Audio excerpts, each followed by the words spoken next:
I am honored to have the opportunity to address this distinguished gathering. It is a privilege to be present among Asia's leading political parties. I am conscious amongst us today are the men and women who will shape the 21st century. Personally, it is a special moment for another reason. 11 years ago, my late mother, Shahid Mohtarma Benazir Bhutto, represented the Pakistan People's Party at the first International Conference of Asian Political Parties in Manila. Ladies and gentlemen, everyone is calling the 21st century the Asian century. It is true that the transformation of Asia's role in the global scheme of things has been nothing short of miraculous. By 2050, Asia is expected to contribute more than half of the world's economic output, restoring the world's largest continent to the position of economic dominance it had held 300 years ago. In short, we may be witnessing the birth of a new world order. This would make ICAP, as the gathering of Asia's top political leadership, an exceedingly important forum in the 21st century. This in itself is tribute to the foresight and vision of ICAP's founding leadership. Here is an 11-year-old document that touches on all major issues of our time. It calls for Asian countries to strengthen economic opportunities and cooperation, guard against future financial crises, and establish an Asian monetary fund. This call resonates more deeply today than it probably did in 2000. These words should give us a pause, as Asia is on the brink of a second global recession that is not of its making, barely 3 years after it weathered the first. This should inspire us to build a new, independent financial order for Asia that will enable us to chart our own course in the future. We should also reflect on the first ICAP's appeal to Asian governments to do more to address poverty and economic inequalities. While Asia can be proud of the rapid pace of its economic development, it must ensure that the fruits of this growth are shared out equally amongst its people. Economic development should be for the people and not at the expense of the people. This is only possible by enforcing the highest standards of transparency and accountability in our government and political institutions. Secondly, I feel there is something prophetic about the Declaration's appeal to Asian countries to seek the peaceful resolution of regional disputes and act in unison against transnational crimes.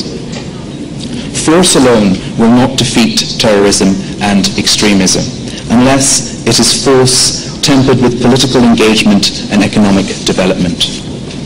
Key to such economic development is poverty alleviation. We in Pakistan have initiated the Benazir Income Support Program. Over 80 billion rupees have been dispersed to 4 million women living in poverty. As you know, Sindh and Balochistan has yet again been inundated by heavy rains and flooding. Millions have been displaced once again, and this has placed an enormous burden on our people. However, we are a resilient nation and we will fully recover, inshallah. Finally, I would like to address what I call the fear factor. As the sun rises in the east and sets in the west, there is a worrying climate of fear developing amongst our friends in the West. It is worrying that some, unable to reach the necessary compromises, instead choose to demonize emerging Asian economic powers. This dangerous short-sightedness could lead to paranoid overreactions with catastrophic consequences. I dread a return to the divided world, a world of cold wars, a world of hot wars, a world of cyber wars, and a world of economic wars. Divide and rule, the politician cries. Unite and lead is the watchword of the wise.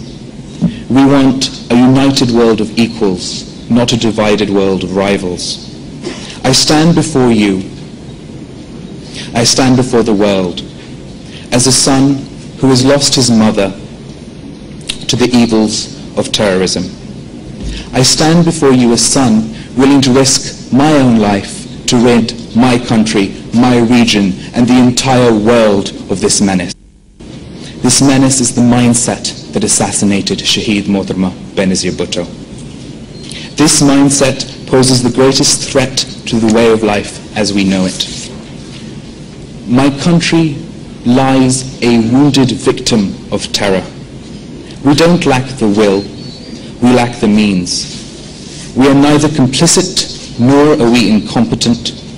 We lack the capacity to face the world's enemies on our own. At a time of global recession, Pakistan requires sympathy, support, and assistance from the West. We are met with suspicion, accusations, and demonization. This too is a product of fear. We know that drones and raids and unilateral actions are not the answer. Dialogue, deterrence, development, and democracy is the only roadmap to peace. As Asian political parties, we should join hands and reassure our friends in the West. We must make collective efforts to eliminate these unfounded fears. Ultimately, it will require the collective will and joint action of all peace-loving countries of the world to banish these dark forces permanently from our midst. I believe the International Conference of Asian Political Parties is an ideal platform. Before I conclude, I would like to thank our hosts, the Communist Party of China, for their gracious hospitality and for taking the initiative in organizing this conference. China's support for multilateral mechanisms like ICAP reflects its commitment to the cause of peace and stability in Asia and beyond. It is a reflection of China's resolve to work with other countries in pursuit of the larger objectives that affect all of humanity. I am also happy that the conference has afforded me an opportunity to visit China during the Pakistan-China Friendship Year. Our two countries are bound by fraternal and brotherly ties that have stood the test of time. I am glad to have had the chance to make new friends in China and to experience some more of the richness of its astonishing cultural diversity. As ever, I am eternally grateful for the Chinese's continued support and cooperation in Pakistan. Ladies and gentlemen, the International Conference of Asian Political Parties was founded 11 years ago with the noblest of motives and highest aspirations. It is up to us to see that the dream stays alive. Let us use this opportunity to come together and enunciate our vision for the future. I have no doubt that together we can usher in the Asian century. Thank you.